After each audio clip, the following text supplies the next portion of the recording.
All right. Welcome to the Scorched Earth podcast. And let me tell you something. This setting is the last thing from Scorched Earth. I'm telling you right now. I'm doing a little special treat for you all. You know, I love you so much.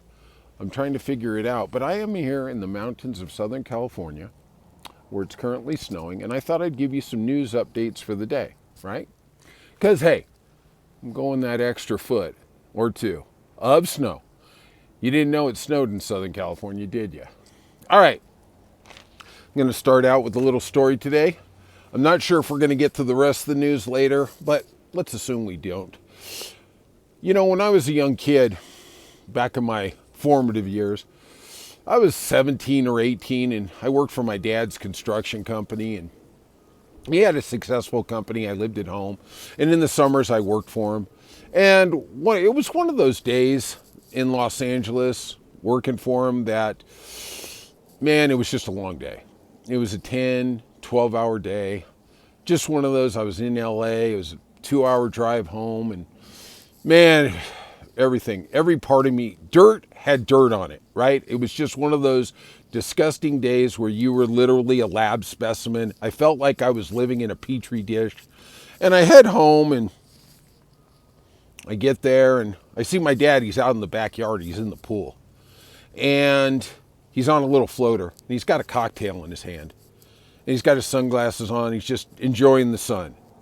And I walk out there and, you know, I want some sympathy. I want some empathy from him. And I said, hey, how you doing? He goes, oh, I'm doing okay. I'm surviving.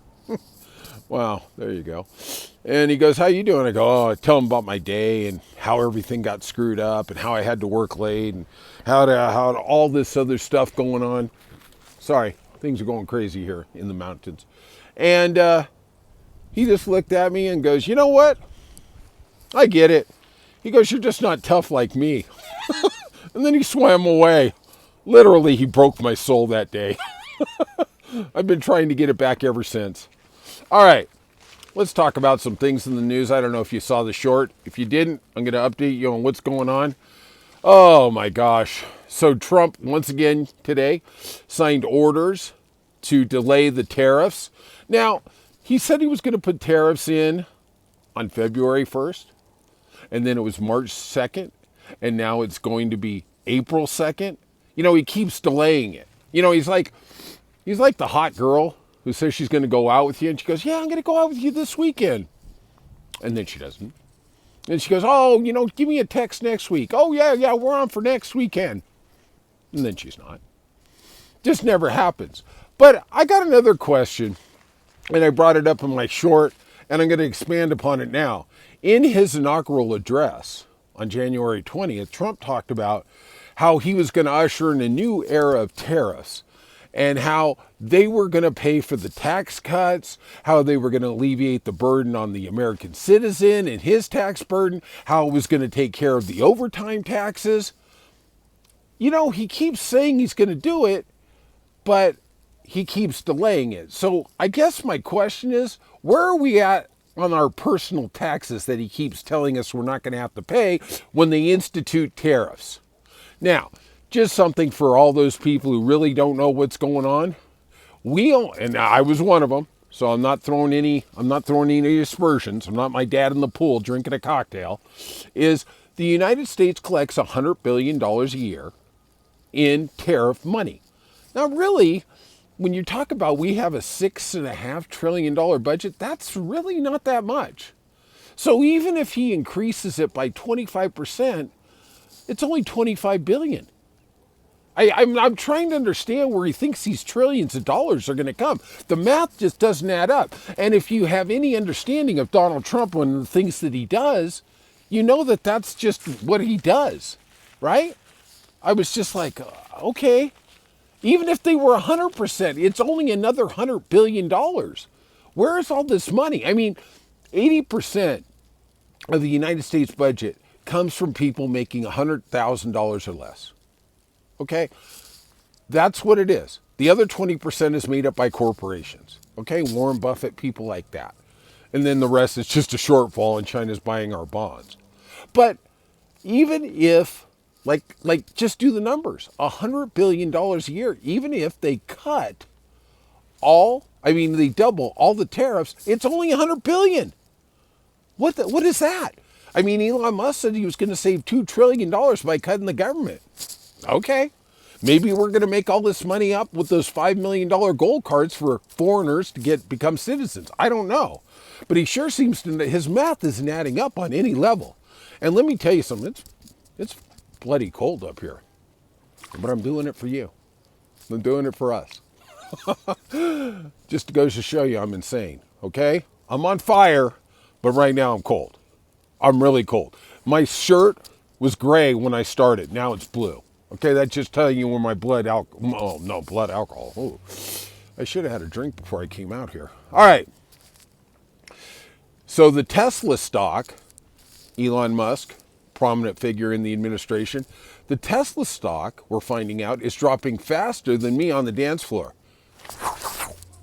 You don't want to see me on the dance floor. Let me tell you something. You see me, you forget about John Travolta. You forget about Fred Astaire. You forget about everybody, okay? Because that's the moves I got, okay? I forgot a lot of them, but I got them. I got them somewhere, okay? So Tesla stock went up 91% after the election day. From election day to basically Christmas, it almost doubled because everybody thought, with Elon Musk in the White House, they're going to get all kinds of exemptions. They're going to get all kinds of good deals for the factories. Well, funny thing has happened on the way to the Coliseum. It seems like Wall Street hasn't exactly been receptive since Christmas. The stock has been down. It actually jumped today. It went down 5.5% in one day, which is just an astronomical drop. It's down 45% from its high at Christmas. And it's gave up over 96% of the earnings it's had since election day. Now, the stock as a whole is down almost 40% of overall value. So what's happening is now people are starting to rebel against the whole Tesla. They are putting Elon Musk with Tesla and they are rebelling and they're boycotting it. Listen to these numbers. Electric vehicle sales in Europe are up 34% just for January, but Tesla's was down 50% in that exact same period. Down 29% for the months of December and January in China, down 16% in the US for the same months. Wow. Ooh, not good.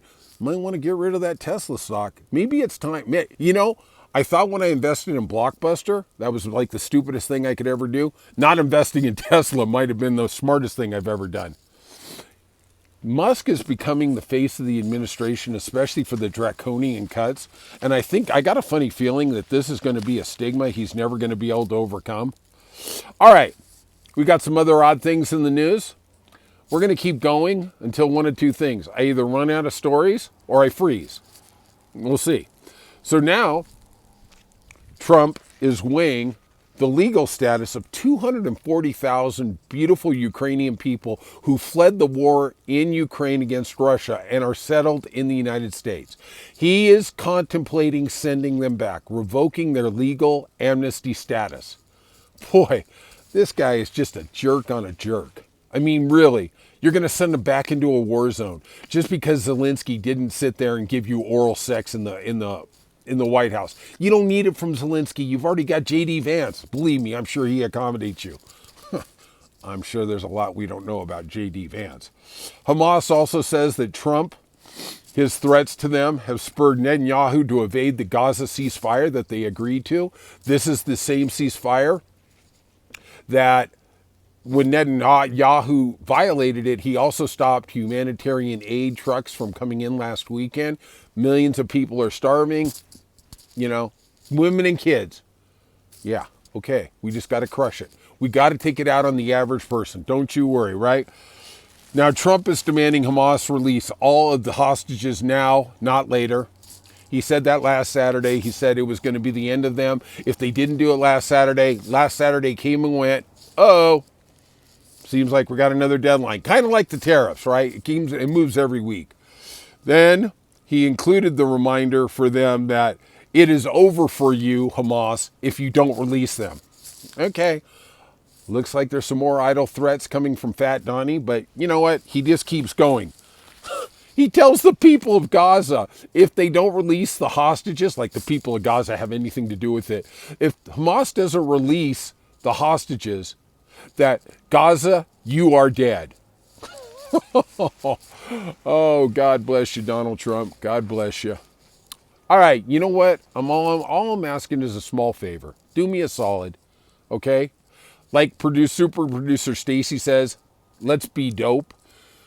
I don't know if she said it, but she's hipper than me, so let's go with it. Hit the subscribe and like button, okay? I'm out here freezing. I saw a polar bear. I literally saw a polar bear. Or that could have just been my neighbor. I'm not sure. He might have had a white coat, puffer coat. I don't know. He is kind of ornery, so he might be part polar bear. If you could, leave some comments. Tell me how warm it is where you're at. And I will be back when I thaw out or drink heavily or whatever. All right. Have a good night.